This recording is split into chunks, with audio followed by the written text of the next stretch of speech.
Hey, Chris Jenkins, credentialed member of the media, covering the Carolina Panthers for Charlotte Vibe. I know it's a little bit later than you're used to getting with this broadcast tonight. But here's one thing that I promise you that's going to happen this season. Your boy is not going to miss a day of covering the Carolina Panthers. Some days may be a little late, things I have going on.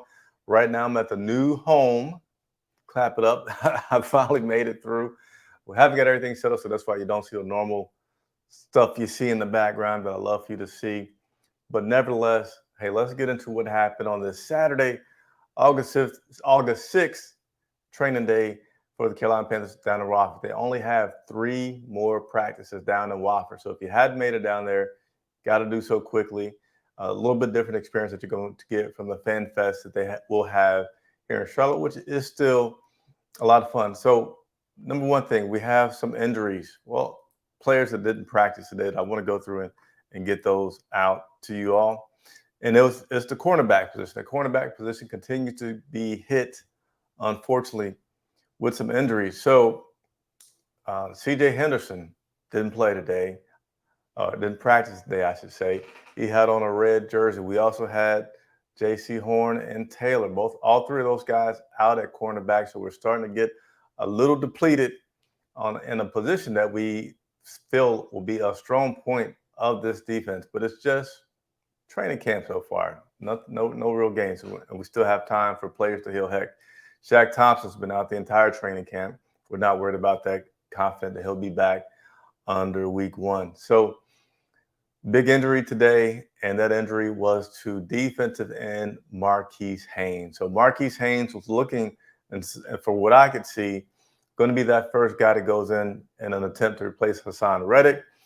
And he had an injury today. So what does that mean? We don't know the full extent of the injury. Marquis was carted off the field.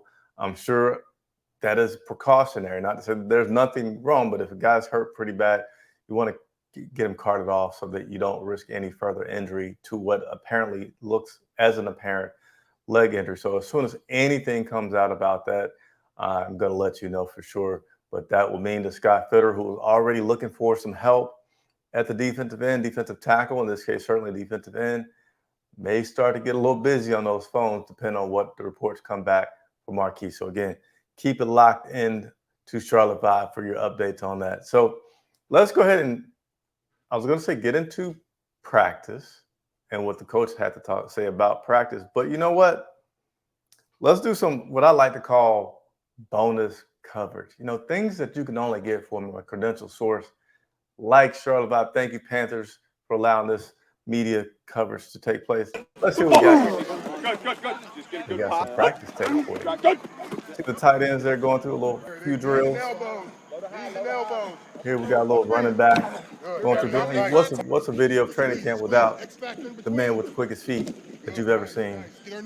Christian McCaffrey, and then here the cornerbacks going through some activities there. So figured I'd give you all that stayed up late waiting for the report from Charlotte Vibe some bonus coverage, because I have not shown any practice footage all training camp. All right. Hope you enjoyed that. If you enjoyed that, let me go ahead and do the plugs right now.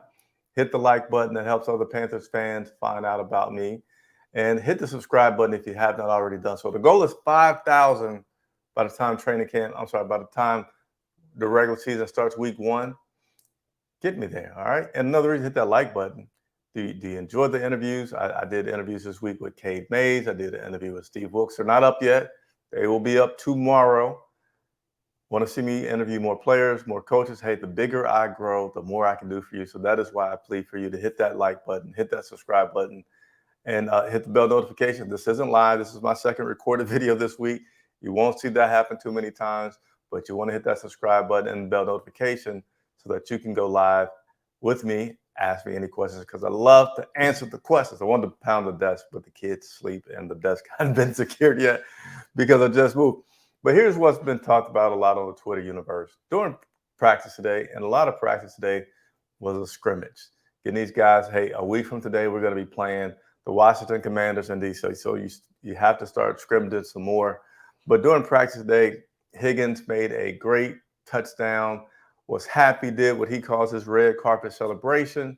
Coach Rule brought everybody inside, chewed them out, and then you saw the offense run. So let's just as I love to do, hear it from the horse's mouth about why, what happened, and then you for yourself can decide on how you feel. But I love to just bring to the fans, hey, here's exactly what happened or why. Yeah, just we're not a team that we're not a team that reaches the ball across the goal line. You know, I told the guys, hey, after you score a touchdown, celebrate, have fun today. This isn't a true game, but we're playing it like a game, but in between the white lines. And so, great play by Higgy, made a great touchdown catch, but I just wanted to make sure they all understood that we won't win if we don't protect the football. So, sometimes as a coach too, like you gotta just make sure that the intensity stays throughout the whole practice. So it's funny, some of the older guys are like Shaq and them are starting to get to know me even more and more, and they kind of know at some point I'm going to bring everybody together. But I wanted the defense to understand we can't give up explosives, and offense to understand we don't celebrate till after the play's over, and then we can kind of do our thing. So. All right, you didn't ask for it, but I'm going to give it to you. What I want you to look at or listen to in that video is he talks about why he brought the team together. And listen to the whole scope of what he talked about. He said that he didn't, let's not celebrate too early. He also said, hey, defense, let's not get used to giving away big plays. But he also said this, and this is what I picked up on. I want you all to pick up on as well.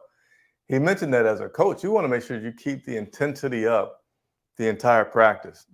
Meaning, sometimes you just maybe pick a point to say, hey, rah, rah, rah, rah, rah, get guys worked up. Make sure that you maintain that intensity for the rest of practice. It's not too much about what happened, but as much as it is about coaching and making sure that you're getting your guys to continue that energy to keep it up. So just wanted to point that out. It's been let's see, we're on day 9, I believe. I forget it's in the title. That's my correction, but we're certainly more than halfway through. We're on the back end of this time down in Wofford at Spartanburg. I'm sorry, down in Spartanburg at Wofford College. About to transition back here to Charlotte for training camp. So Coach Rule was asked about his observation so far of the team now that we're pretty much about to enter another phase of evaluation for this group. I'm thrilled, Vashti, with their competitiveness. I mean, they are so competitive. My challenge to them is we have to merge like that competitiveness and that effort and that fire with a demand of execution, and it's coming. That's why I brought them up. It's coming from me, and I keep challenging the older guys. I can't wait till it comes from them, where it's, hey, this is how we do, and it's coming from them. I mean, Christian's doing a great job. Moten's doing a great. I mean, Moten was fiery out there with the other guys. Shaq's doing a great job. Chin's doing a great job. Woods. So I'm really seeing the veteran leadership, and when I say veteran, like starters leadership that I want. It just has to continue to escalate, and we're still putting things in. We're still in the install phase. I mean, we're still adding stuff, so their heads are still swimming a little bit. All right, so where are we exactly with determining who's going to be where? Where are we at with, is Ickey Woods going to get his starting position or not? Is Brady Christensen going to be at guard, center? Where's that going to happen?